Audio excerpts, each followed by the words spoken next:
Continuing the theme of quoting lyrics as introductions to the podcast, I thought this one would be good. Hello, hello, how are you? Hello, hello, it's good to see you. I say hello, I'm happy that you came. I say hello, please tell me, please tell me, please tell me your name. What was that? That was Mr. Tumble, something special. You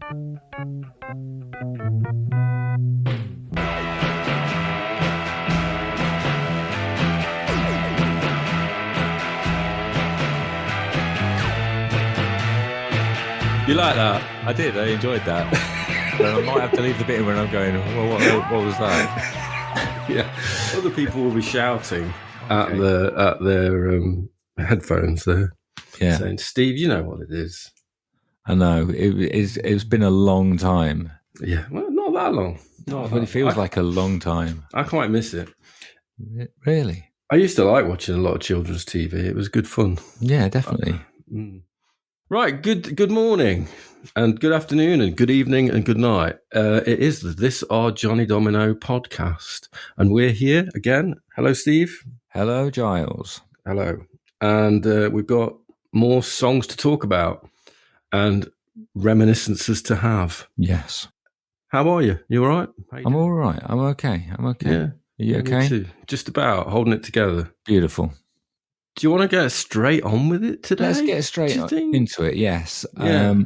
Continuing the intermittent theme of including songs recorded by other people, following a plea that I made several episodes ago for people to send in their own home recordings that we can kind of dissect.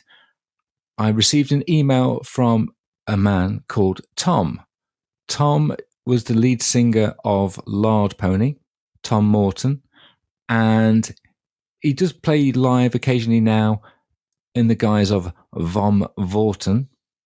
Oh. I think I first got in touch with him because on Duckworth Square, the message board about the Derby music scene, he put out a plea for his birthday. I think his 18th birthday, he had hired out a pub, the Vic Inn in Derby, the Victoria Inn, infamous Derby gig venue. /toilet. And he'd hired it out and he needed someone to play the gig. And I was in a bit of a self-promotion sort of way. So I popped on and said, I don't know if you know Johnny Domino, but we'd be up for playing it. And we played at his gig. And then we became friends and we did a lot of gigs with Lard Pony, 4-piece band. And they were just really nice people. And we always enjoyed playing with them. Yeah. So Tom got in touch, and following on from one of our very, very early recordings by the Dirty Shades called Hot Sex Mama, we received some songs that were a little bit too professional. Now, Tom has obviously taken it to heart, the things that we were kind of after, and he sent a very, very, very early recording that he made. I'm going to read you a little bit from his email to me. Yeah, tell us about the song. What's it called? Okay. It is called You Can't Tell Me What to Do by Black Sand. And Tom wrote in his email, I'm sure you're very excited to hear the very first song I ever wrote. Now that makes me very excited to hear that kind of thing. Recorded on a ghetto blaster and performed by me, 2 cousins, and both of my sisters. It was heavily influenced by the theme from Australian TV show Pugwall. Oh, nice. Do you know what? That's really weird because I think the title, You Can't Tell Me What to Do, I was already thinking Pugwall. Well, it does go on to say, I am delighted to report that it is less than a minute long. Oh, okay. I'll tell you my reaction to this song when I first heard it after we play it, okay? You ready? Yeah, go for it. I've never heard it before, so hit me with it. This is Black Sand and You Can't Tell Me What to Do. Hey, you can tell me what to do. No, not you. You can tell me what to do. Hey, you're not my brother. You're not my mother. You're just another to leave me alone. Go! I can't stand to be with you anymore. I can't stand to be with you. Yay, After what you did to me, I'll never let you back into my life. I'm leaving tomorrow, away from end of soul. Darling, as the memory, you're dead, dead, dead, dead.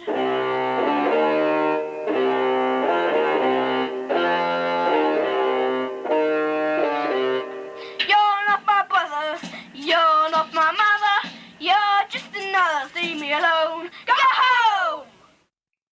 Oh my God. The first time I heard that, I actually cheered out loud when the keyboard came in. Man, that keyboard hits hard. I mean, when we listened to it just then, I was expecting it. I was expecting it to come in, and it still just made me so happy. I mean, I'm not like over exaggerating. I think there's something really brilliant about that. I really like it. Yeah, me too.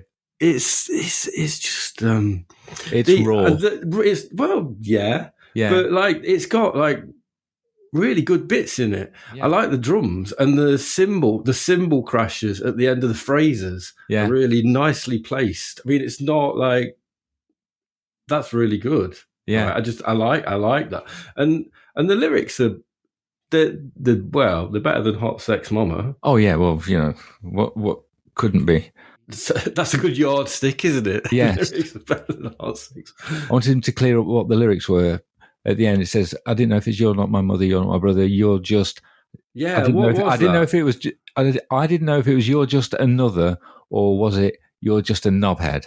Yeah, And he responds with, "Unfortunately, it's the more humdrum. You're just another." Oh. And then he says, "I'm not sure why it turns into such a weird breakup song rather than sticking to the anti-authority themes of the Pugwall theme. That would seem to make more sense by being sung by a preteen. I have a full 90 minutes of Black Sand recordings." Yeah. The other thing, I really like the name Black Sand. You know, as a name for a band which is made up of someone and their cousins and sisters, right? It's hardcore. It's hardcore, isn't it? Black Sand, right? You can't tell me what to do. Jeez. That, Steve, that is definitely going to be included into the eternal halls of the 4-track God. I am so pleased that you agree with me, because as soon as it arrives... Can you just make sure you've added a portentous keyboard note underneath that as well? Steve? Oh, you want a drone now? I want a drone as well as a delay, if that's okay. For the listeners, this is a picture of the process of recording this podcast. Is as we're recording it, my brother will say, "Oh, can you put a keyboard on it? Or can you put some delay on that? Or can you write a theme tune for something? Or record the noise of doing something?" Yeah. And this is how it goes. Oh, it's division of labour. The eternal halls of the 4-track God.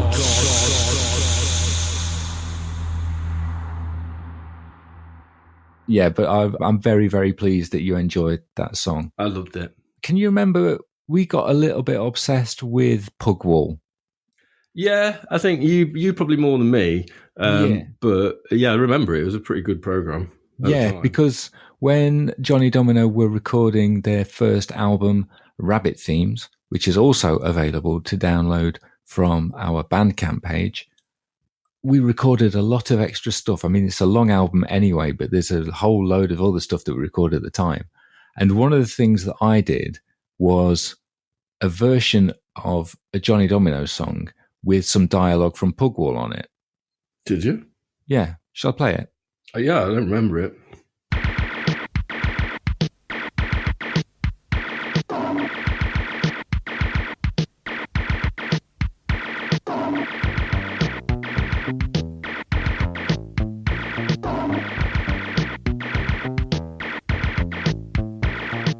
G'day.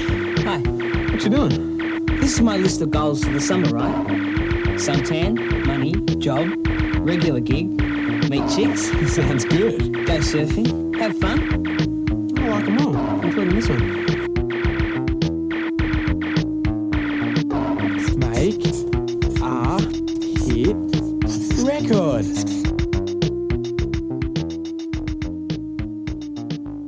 There you go.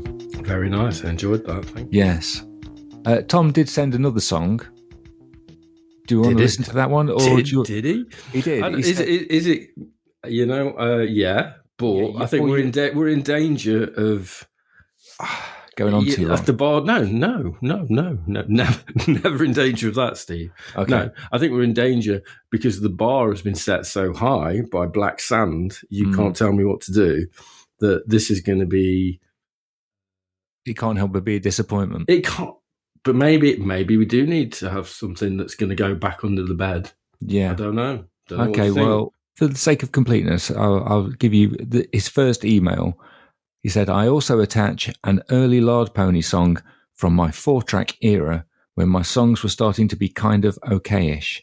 But for some reason, my songwriting approach was to write batches of 3 or 4 songs at a time for a specific different person/girl each time and tailored the lyrics to appeal specifically to them at the expense of them making absolutely any sense to anyone else.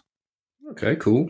This is Lard Pony and their song, I Know What You Did Last Tuesday. Oh.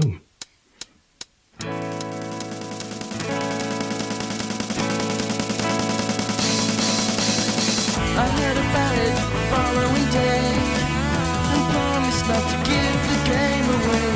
Now I'm going to write a song. Breaking my promise would be horribly wrong. Here's the details in their full glory. I'll have to go and see the cinematic story. Names have been changed to protect the past, and everyone's played by Michael Eavis. I know what you did last Tuesday, but a promise won't allow me to say. So here's my Michael Eavis movie, a veritable beer fest, totally groovy. This scary pit, Michael is the man, and my blockbuster is going according to plan. It'll be a huge success, 'cause people like watching Michael Eavis in a dress. I may allow my sister apart. She goes to Michael Eavis thing to start. I'm being terrified of his old man stare when I wore a mask to shock and stare. I know what you did last Tuesday, but a promise won't allow me to say. So here's my Michael Eavis movie, a veritable beer fest, totally groovy.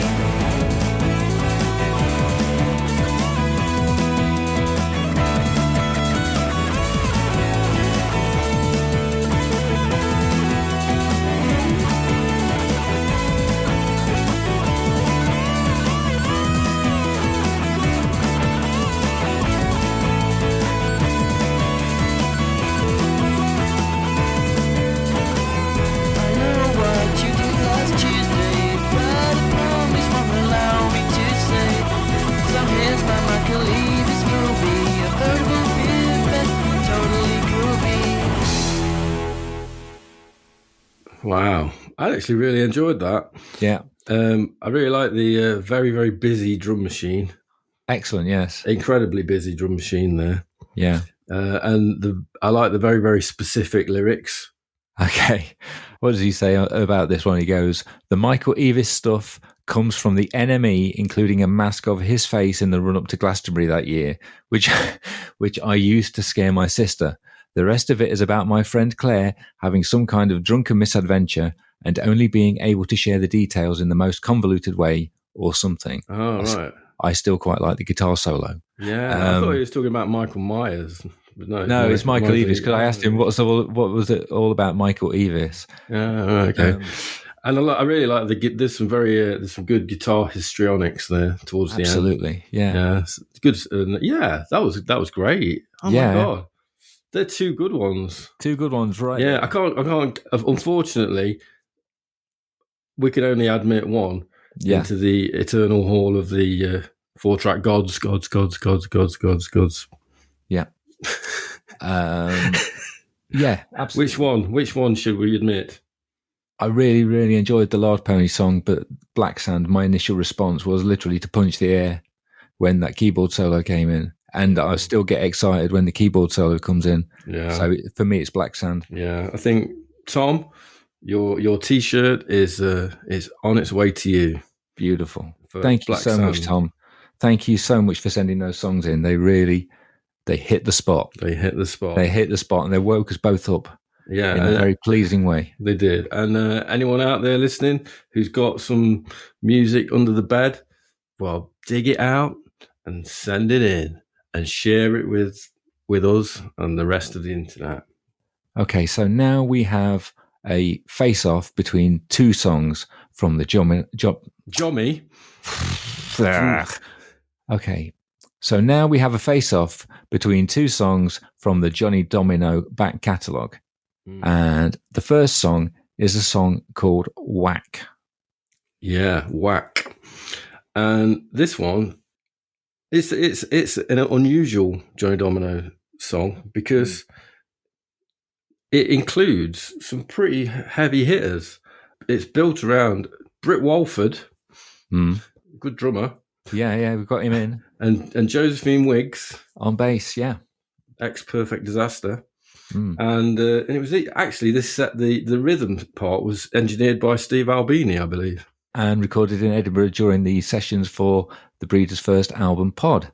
So thank you once again to Steve, Britt Walford, and Josephine Wiggs for being part of the Johnny Domino story. Yeah, and Kim Deal, because I imagine she probably wrote it. Right? I think she did. Yeah, so I think she was in the room. She was fulfilling the Albert role of that recording by being in the room. We should also give thanks to Andrew Lloyd Webber and Tim Rice, and also to Lou Reed and the rest of the Velvet Underground for their gracious appearance on this song. I think we've kind of oversold it a little bit. Yeah. Which bit is Andrew Lloyd Webber? I can't remember. You Can Do It On Your Head. So what's that from? It's from Herod's song from Jesus Christ Superstar. Oh, right, okay. Right, should we listen out for that then? Let's go for it. Whack. You can do it on your head. You can do it on your head.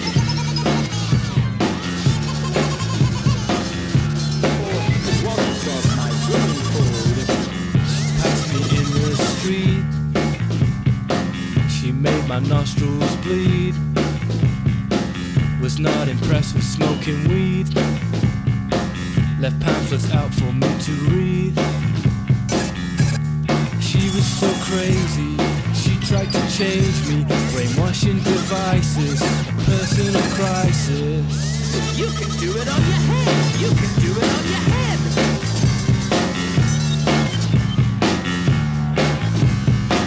I remember overindulging in the bathroom, crying and puking, kissing in French with no threat of sex. She tied me up, then realized she didn't know what to do next.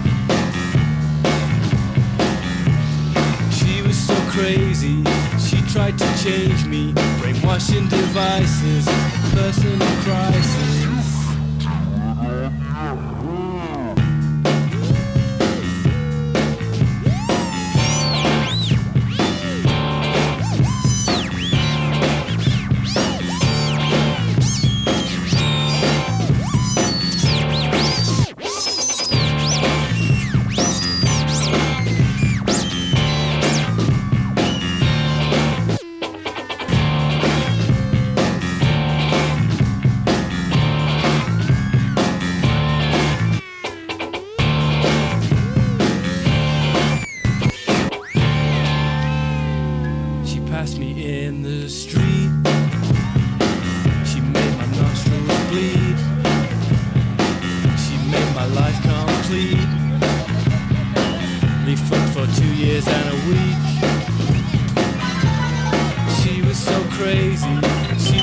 Change me, brainwashing devices, a personal crisis. She was so crazy, she tried to change me. She loves a raver, his erratic behavior.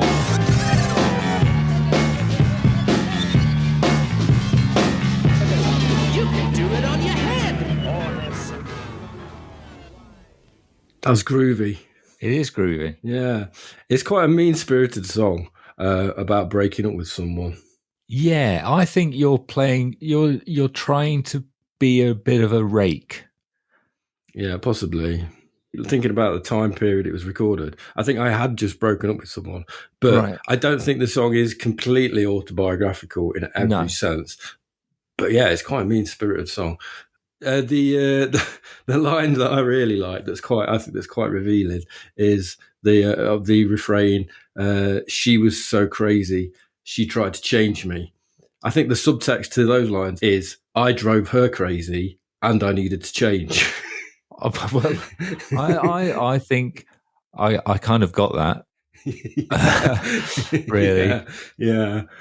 And I like the brainwash. The line that I don't know. I really like the line, "Brainwashing devices, a personal crisis." That's a good rhyming couplet there. There are some nice clunky little rhymes which I think undercut the mean-spiritedness. Okay, well, good. I think because we've talked about including this song before, and I think you've struggled with the idea of including it because it is so mean-spirited. But I don't think it is autobiographical.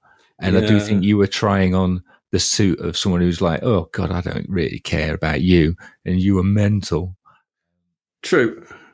I think also I think I'm kind of like now, I think during the process of listening to this music, I think I'm becoming more like, it's not me, really. It's not me anymore. That was me.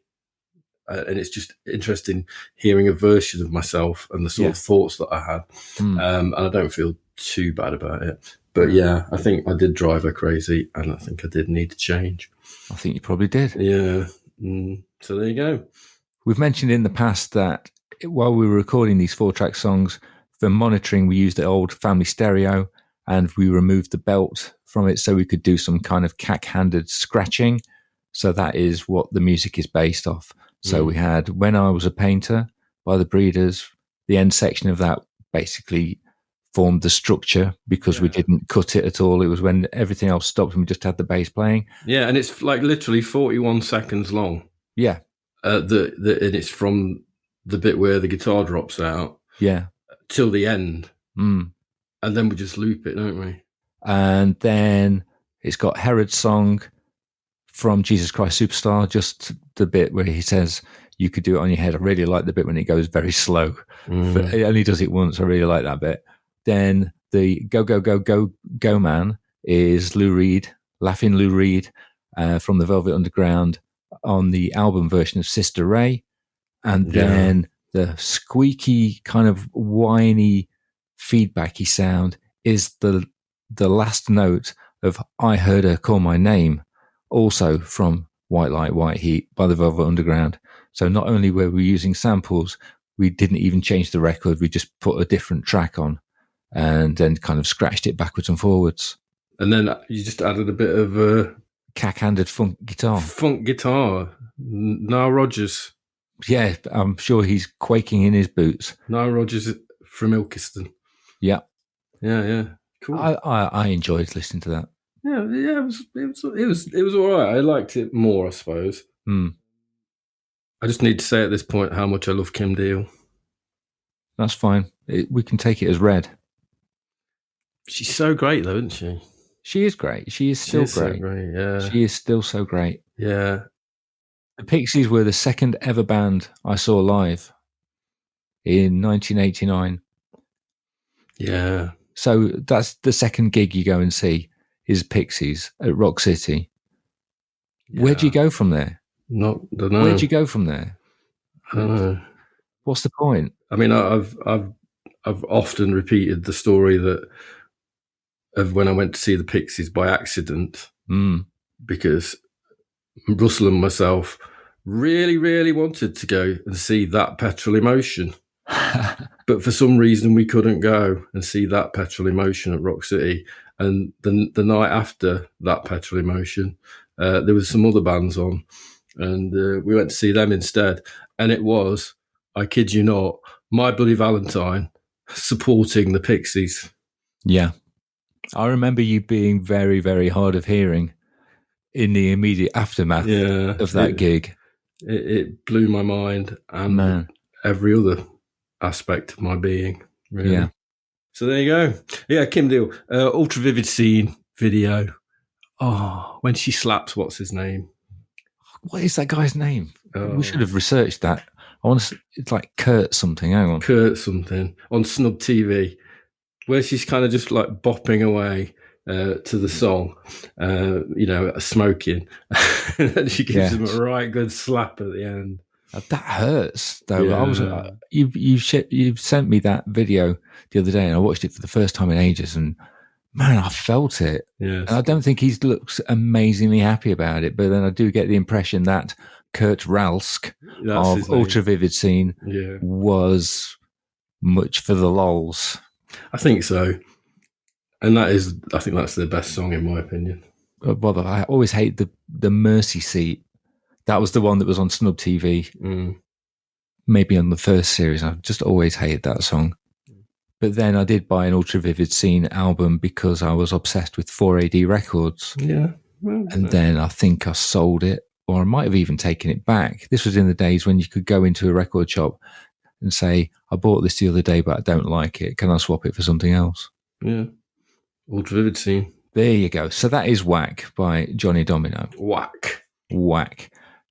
The next song is another song from Johnny Domino alter ego band, Jimmy Dorito. Jimmy Dorito. Now, this is from the first session that we did. We mentioned it before, that it was a wet bank holiday. We wrote down 8 song titles and wrote and recorded them in 4 hours. So this is track 7 from the Jimmy Dorito session. Okay. And it is called Gilly Gone. Yeah, I don't know. Does that title need any explanation? I think it's a fictional Welsh village. Yeah. People need to bear in mind when they're listening to this one. I think it's the only appearance of the flute keyboard sound in the entire Johnny Domino's catalogue, possibly. Yeah. So maybe therefore, it's worth including for that reason. Just the synthesized flute sound from the Casio CZ3000. Yeah. Must have been a preset. There you go. This is Gilly Gone by Jimmy Dorito. Pop, pop.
Stop it. Okay, hang on. Whoa.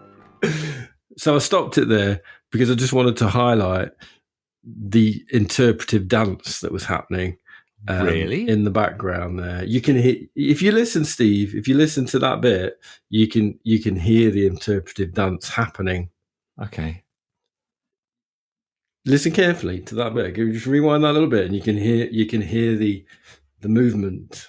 During the flute solo. Yes, during the flute solo. There's some physical exertion going on. Yeah, you need to listen out for that. It's part of the vibe. Okay. You know? At a campfire. Yeah.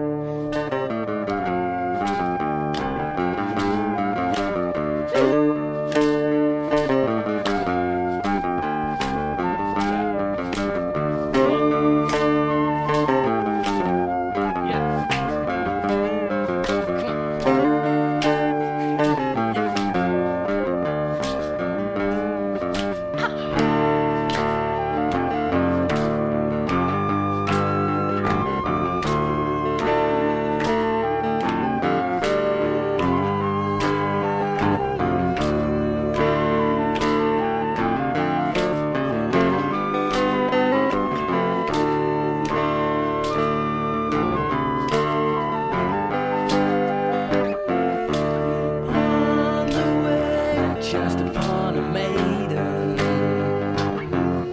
She was heading the other way. Her golden hair was Timotei. I asked her if she was going my way.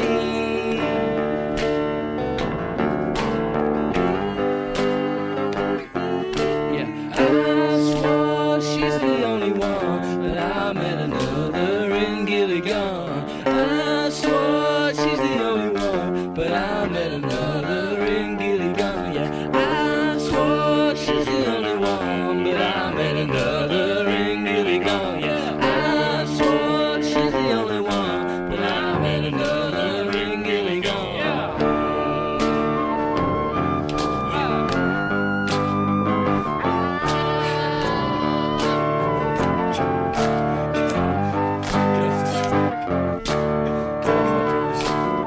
Get off my drums. Get off. Get down. Get down. Get off that drum machine. I think we've got to put some more. Put some more what though, Steve? Whoa, so We've got to put some more. we've got to. I think there's quite enough. I like the played live drum machine part. Get Get on down off down that off drum. that. Get on down off that drum machine. Yeah, there's a lot of vocals on it. I've forgotten that I did a. Oh, sure, Yeah. she's the only one. Yeah, that was good. You sounded that's pretty deep. It was pretty deep. That was about as deep as I could get in those days. Her golden hair was Timotei. I asked her if she was going my way. Probably one of the best lines I ever wrote there.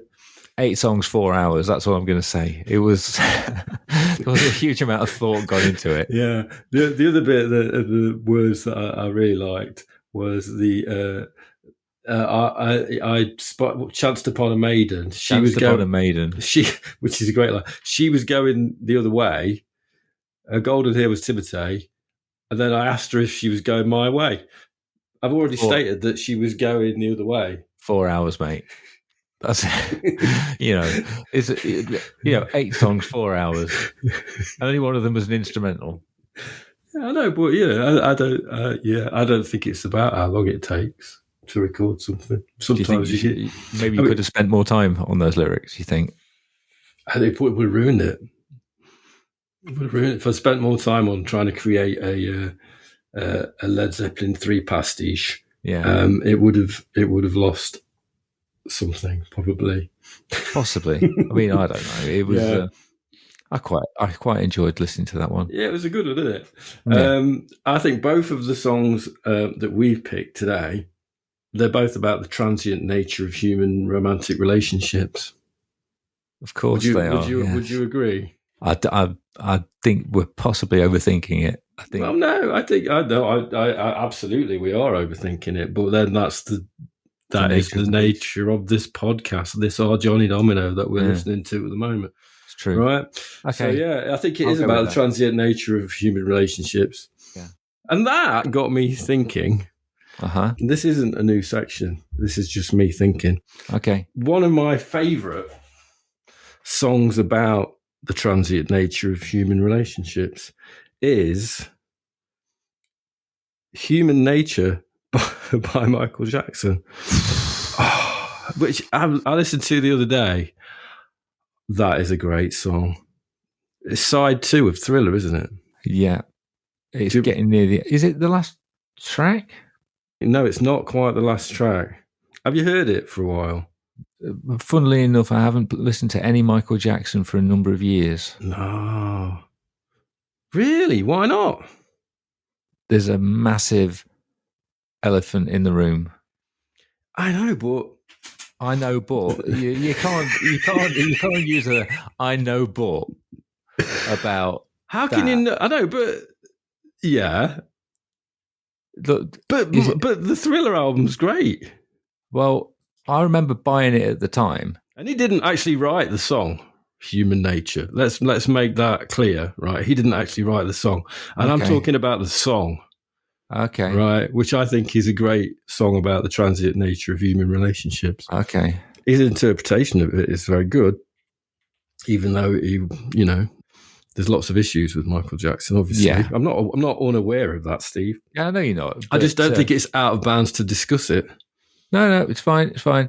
It was. Let's have a look. Who wrote it? Produced by Quincy Jones, performed by members of Toto. It was originally written by keyboardist Steve Porcaro, Yeah. based on a conversation he had with his young daughter Heather after a boy hit her at school. Jesus. Oh, Porcaro said he probably likes you. Jesus. Yeah.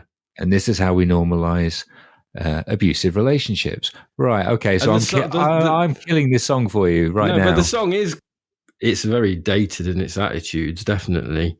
I mean, it's basically the singer song. The voice within the song, the protagonist is the protagonist in the first verses. It's somebody who is sat in his room. 4 walls won't hold me tonight. He needs to get out into the city. And then in the next verse, he's reaching out to touch a stranger. Right. She knows I'm watching. She likes the way I stare. For God's sake. Yeah. And why are you doing this to me? Why are you making me know these lyrics? And See then, the girl. I know, but the chorus is the bit that I always used to quite like the song and sing along to it. But the chorus is really interesting because it's like they say, why? Tell them that it's human nature. So it's like people are asking, why is he acting like this? Why is he out there kind of being predatory in the city, Jesus, touching women? Why? Tell him that it's human nature. I can't And help then the myself. next line is, why does he do me that way? Jeez, I can't help it. It's just the way I am. Looking out across the morning where the city's heart begins to beat. Reaching out, I touch her shoulder. I'm dreaming of the street. You know, when he touches her shoulder, is she still alive? Oh, Steve. Look, I've got to kill this song for you because it's bloody awful. Anyway. And it reminds me of one of my, well, I'm not going to say it's my favorite video, but it's a video that I saw. Oh, God, what's it called? Man, it's gone. It's like a mid-90s New Jack Swing type song. Yeah. And the video is there's a sexy lady walking down the street and the 4 or 5 members of the band, whatever it is, I will remember it and I will insert what it is. Yeah. And we'll include it in the show notes. Yeah, because at the moment I'm not knowing what it is. Yeah, exactly. Yeah, but they're on top of this building and they look down the street and they see this sexy lady walking down the street and then they surround her and sing the song at her as she's trying to go about her business. It's appalling. Is that contemporaneous to the Michael Jackson Human Nature? No, it's probably about 10 years later, 10, 20 years later. So, but it's, Jesus. Hi there. The song that I was audibly groping for was by All For One, and it was called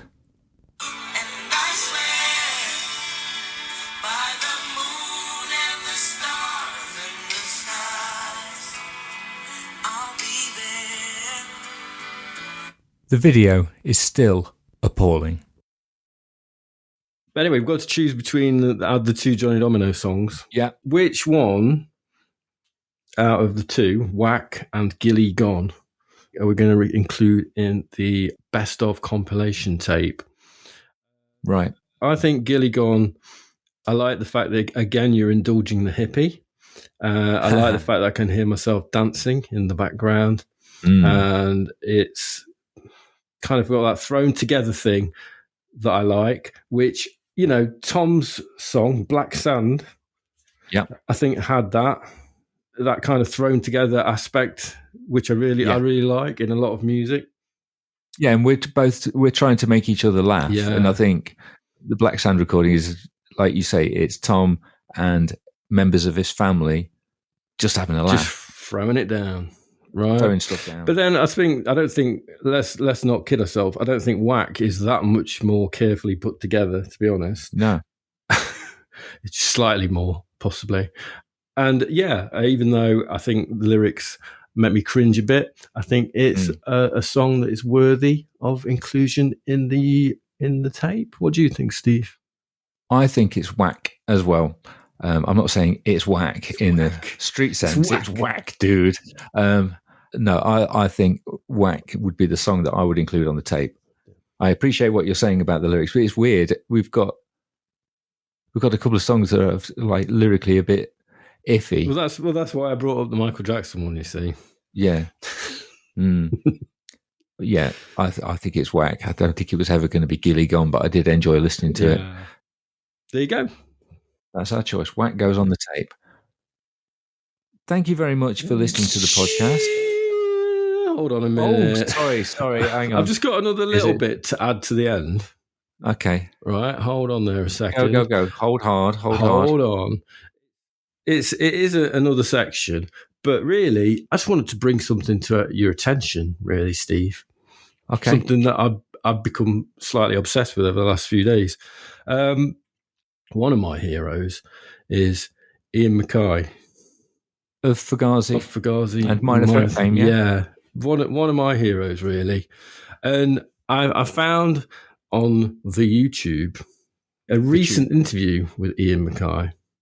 And what sets this one apart from all the other interviews with Ian MacKaye that I've watched on the YouTube is that this one is, well, Ian is really goes for it on this one, and he says some really interesting stuff.